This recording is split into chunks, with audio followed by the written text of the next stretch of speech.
ఒక్కసారి కొమ్మూరి గోల్డ్ కి కాల్ చేయండి. తాకట్లో ఉన్న మీ బంగారాన్ని విడిపించి మార్కెట్ ప్రైస్ కి వాళ్ళు కొనుక్కుని మిగతా డబ్బులు మీకు ఇచ్చేస్తారు. హాయ్, వెల్కమ్ టు మన టీవీ. మన టీవీ ఉంది మన కోసం. ఆంధ్రప్రదేశ్లోని డ్వాక్రా మహిళల చిరకాల నిరీక్షణకు తెరపడింది. అభయహస్తం పథకం కింద తాము దాచుకున్న డబ్బులు తిరిగి వస్తాయో రాబో అని ఆందోళన చెందుతున్న లక్షలాది మంది మహిళలకు కూటమి ప్రభుత్వం తీపి కబురు అందించింది. ఆ నిధులను వెనక్కి ఇచ్చేందుకు ఆర్థిక శాఖ అధికారికంగా గ్రీన్ సిగ్నల్ ఇచ్చింది.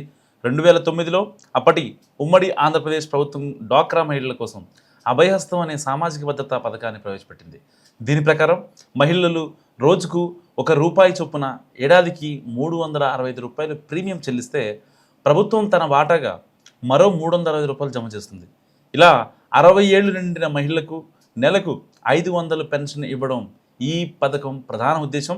రాష్ట్ర వ్యాప్తంగా దాదాపు 22 లక్షల మంది మహిళలు గత 12 ఏళ్లుగా ఈ పథకంలో సభ్యులుగా ఉండి సుమారు 1000 కోట్లు పొదుపు చేశారు. నిబంధనల ప్రకారం దాదాపుగా ప్రభుత్వ వాటా 1000 కోట్లు కలిపితే ఈ నిధి మొత్తం 2194 కోట్లకు చేరింది. అయితే గత ప్రభుత్వం ఈ నిధులను ఇతర అవసరాలకు మళ్లించడంతో మహిళలు ఆందోళనకు గురయ్యారు.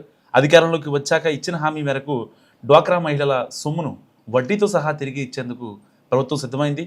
మళ్లించిన నిధులను తిరిగి సమీకరించి మహిళల వ్యక్తిగత ఖాతాల్లోకి జమ చేసే ప్రక్రియ ప్రారంభం కానుంది.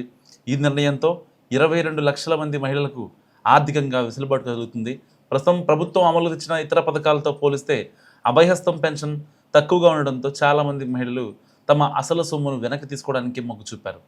ఈ నేపథ్యంలో ప్రభుత్వం ఈ నిధులను సెటిల్ చేయడం ద్వారా మహిళా సాధికారతకు పెద్దపీట వేసినట్లయింది. ముఖ్యంగా గ్రామీణ ప్రాంతాల్లోని స్వయం సహాయక సంఘాల మహిళలకు ఇది పెద్ద ఊరట.